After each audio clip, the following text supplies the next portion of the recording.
Simple past టెన్స్లో జరిగిపోయిన పనుల గురించి మనం సింపుల్గా మాట్లాడతాం. ఎట్లా మాట్లాడుకుంటామంటే దీన్నే తీసుకో. ఐ టీచ్ స్పోకెన్ ఇంగ్లీష్ అని ఉంది అనుకో.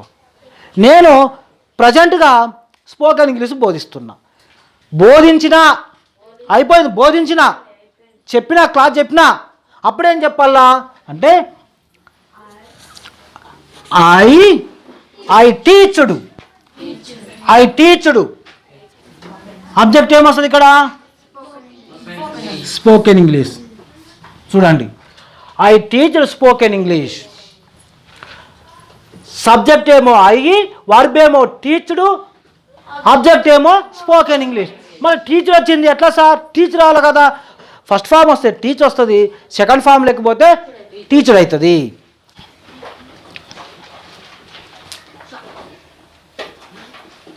I teached spoken English.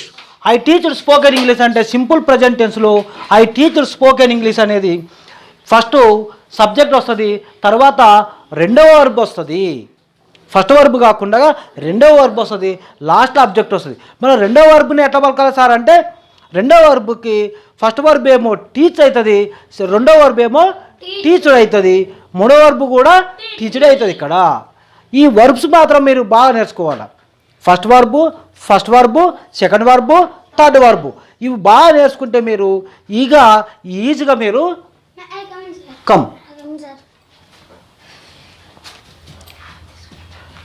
ఇవి బాగా నేర్చుకుంటే ఇంకా మీరు ఈజీగా స్పోకెన్ ఇంగ్లీషు ఇంకా ఈజీగా మీరు ఇంగ్లీష్లో మాట్లాడగలుగుతారు. Are you understand? ఎప్పుడే కానీ సెకండ్ వర్బ్ ఎక్కడైనా వచ్చిందంటే సింపుల్ పాస్ట్లో ఉంది సెంటెన్స్ అని మనకు అర్థము. సింపుల్ పాస్ట్లో సెంటెన్స్ ఉందని మనకు అర్థము. ఇంకొక విషయం ఏంటంటే ఇది జరిగిపోయిన పని అనేది కూడా మనం తెలుసుకోవాలి. జరిగిపోయిన పని, అయిపోయిన పనిని సింపుల్ పాస్ట్ టెన్స్లో చెప్పుకుంటాం. జరిగిపోయిన పనిని సింపుల్ పాస్ట్ టెన్స్లో చెప్పుకుంటాము. అక్కడ మనం ఏం చెప్పుకుంటామంటే ఫస్ట్ ఏమో సబ్జెక్ట్ వస్తుంది, తర్వాత రెండవ వర్బ్ వస్తుంది, తర్వాత అబ్జెక్ట్ వస్తుంది, ఆ తర్వాత last day, last week, last month ఈ విధంగా ఎక్స్ట్రా వర్డ్స్ కిందకి ఆ విధంగా కూడా వస్తాయి. కనుక ఇక్కడ ఏముంది? I teached spoken English. Are you understand? I teached spoken English. I teached spoken English వచ్చింది. అదే సింపుల్ ప్రజెంట్ టెన్స్లో ఏమో ఐ టీచ్ స్పోకెన్ ఇంగ్లీష్ వచ్చింది. అదే సింపుల్ పాస్ట్ టెన్స్లో మాత్రము ఐ టీచ్డ్ స్పోకెన్ ఇంగ్లీష్ వచ్చింది. ఏం డిఫరెంట్ ఉంది? ఇక్కడ ప్రజెంట్గా ఇప్పుడు జరుగుతున్నప్పుడేమో ఫస్ట్ వర్బ్ పెట్టినాము, మొదటి వర్బ్ పెట్టినాము, అయిపోయిన పనికేమో రెండవ వర్బ్ పెట్టినాం, అంతే. ఇప్పుడు ప్రజెంట్గా బోధిస్తూ ఉంటే ఐ టీచ్ స్పోకెన్ ఇంగ్లీష్ అన్నాము, బోధించేది అయిపోయి ఉంటే ఐ టీచ్డ్ స్పోకెన్ ఇంగ్లీష్ అన్నాం, అంతే different. Are you understand? Next ఏముంది అంటే ఇక్కడ ఏమొచ్చింది? We listen spoken English. అంటే ఈ వి లిజన్ స్పోకెన్ ఇంగ్లీష్ అనేది మనకి మేము స్పోకెన్ ఇంగ్లీషు వింటున్నాము, మేము స్పోకెన్ ఇంగ్లీష్ క్లాస్ వింటున్నాము, ఈ విధంగా చెప్పుకుంటాం కదా. అంటే ఇక్కడ వి అనేది మేము, లిజన్ అనేది వినడము. అంటే లిజన్ అంటే ఫస్ట్ ఫాము, వి అంటే మేము, స్పోకెన్ ఇంగ్లీష్ అనేది ఆబ్జెక్టు. నువ్వు వినడం వల్ల ఏమొస్తుంది? నీకు ఏం ఫలితం వస్తుంది? స్పోకెన్ ఇంగ్లీష్ వస్తుంది. కనుక ఇక్కడ సబ్జెక్టు, ఫస్ట్ వర్బు, ఆబ్జెక్టు ఈ విధంగా వచ్చింది. మళ్ళీ అదే మేము విన్నాము, వినేది అయిపోయేటది, complete అయింటుంది.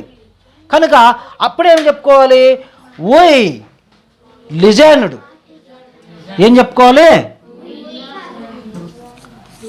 We listened.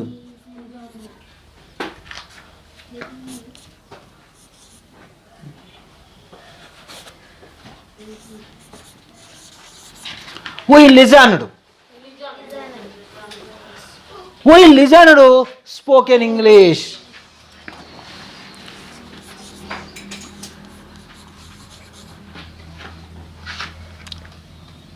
Spoken English.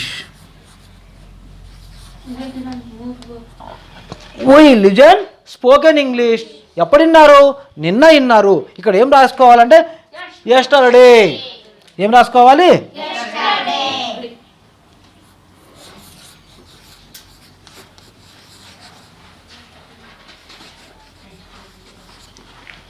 We listened spoken English yesterday. నిన్న మేము స్పోకెన్ ఇంగ్లీషు విన్నాము. నిన్న మేము స్పోకెన్ ఇంగ్లీషు విన్నాము. చూడండి, దీనికి ఏమైనా డిఫరెంట్ ఉందా? లిజన్ అనేది మాత్రమే డిఫరెంట్ ఉంది. రెండు సేమ్ అనిపిస్తాయి. అదొక్కటి మీరు బాగా గుర్తుపెట్టుకోవాలి. ఇక్కడ ఏముంది? He writes homework. He writes homework. మళ్ళీ ఇక్కడ ఏమొస్తుంది? ఇక్కడ రైట్స్ అని కాసి ఈ ఎస్ కానీ ఈఎస్ కానీ వచ్చింది కదా సార్, ఎస్ ఫామ్ వచ్చింది కదా. ఇక్కడ ఎస్ కానీ ఈఎస్ కానీ వచ్చింది వర్బ్కి. మళ్ళీ ఇక్కడ ఏమొస్తుంది సార్? ఏమి రాదు సార్, సెకండ్ వర్బ్ వస్తుంది సార్, అంతే.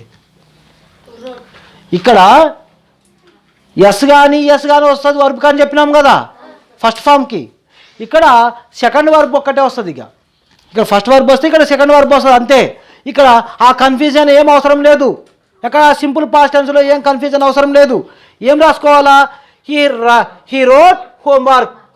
ఎప్పుడు? యెస్టర్డేనా, లాస్ట్ వీకా, లాస్ట్ మంత్, ఎప్పుడో ఒకసారి కదా. ఇక్కడ ఏం రాస్తావంటే ఇప్పుడు హీ రోట్ సెకండ్ వర్బ్ కదా. He wrote homework.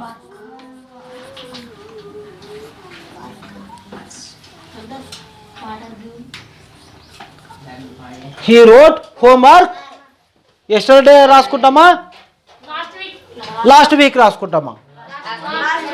లాస్ట్ వీకా?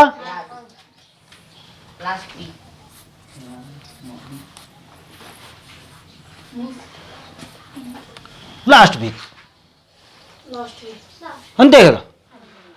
అంటే he wrote homework last week. అతడు పోయిన వారము హోంవర్క్ చేసిండు, ఇంతే వస్తుంది. అతడు పోయిన వారం హోంవర్క్ చేసిండు. సో ఇంకా షీతో కూడా సేమ్ ఇట్లనే ఉంటుంది. షీతో ఇక్కడ ఏం తీసుకున్నాం? షీ సింగ్స్ సాంగ్ అను. ఇక్కడ ఏం తీసుకుంటాం? She sang, second verb sang, SANG. She sang A song, అంతే కదా. She sang A song. Next ఇటు ఈట్స్ ఏ బనానా. ఇటు ఈట్స్ ఏ బనానా అంటే ఇక్కడ మనం ఏట్లా రాయాలా? ఇప్పుడు షీతో రాసుకుందాం దాన్ని. షీ ఎట్, ఈట్ పోయి ఎట్ అవుతుంది. She at a banana.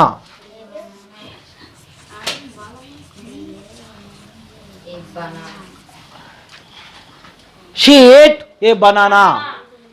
ఆమె అరటి పండు తిన్నది. అయిపోయి ఉంటుంది. ఎక్కడైతే అయిపోయిన పని ఉంటుందో, భూతకాలం పని ఉంటుందో దాన్నే మనము simple present tense, past tense అంటాము. అయిపోయిన పనినే పాస్ట్ టెన్స్ అంటాము, సింపుల్ పాస్ట్ టెన్స్ అంటాము. ప్రస్తుతం జరుగుతున్నదేమో ప్రజెంటు, అయిపోయిన పనేమో పాస్ట్, ఇంకా జరగబోయే పనేమో ఫ్యూచర్. కనుక దీంట్లో మనం సింపుల్ ప్రజెంట్ అయిపోగొట్టుకున్నాము, సింపుల్ పాస్ట్ కూడా అయిపోగొట్టుకున్నాము. ఇప్పుడు సింపుల్ ఫ్యూచర్లోకి పోవాలి. అది ఓకే, ఇప్పుడు వరకు అర్థమైంది కదా. కనుక మీరు ప్రతి ఒక్కరూ స్పోకెన్ ఇంగ్లీష్ నేర్చుకోండి, స్పోకెన్ ఇంగ్లీష్లోనే ప్రాక్టీస్ చేయండి, స్పోకెన్ ఇంగ్లీష్ మాట్లాడండి. నెక్స్ట్ రేపు చెప్పుకునే క్లాస్ ఇంకా అద్భుతంగా ఉంటుంది. మీరు వీటిని నేర్చుకుంటే అవి బాగా అర్థమవుతుంది, ఇవి నేర్చుకోకపోతే అవి అర్థం కావు. కనుక మీరు ప్రతి ఒక్కరు కూడా అందరూ కూడా కంపల్సరీ వీటన్నిటిని నేర్చుకోండి.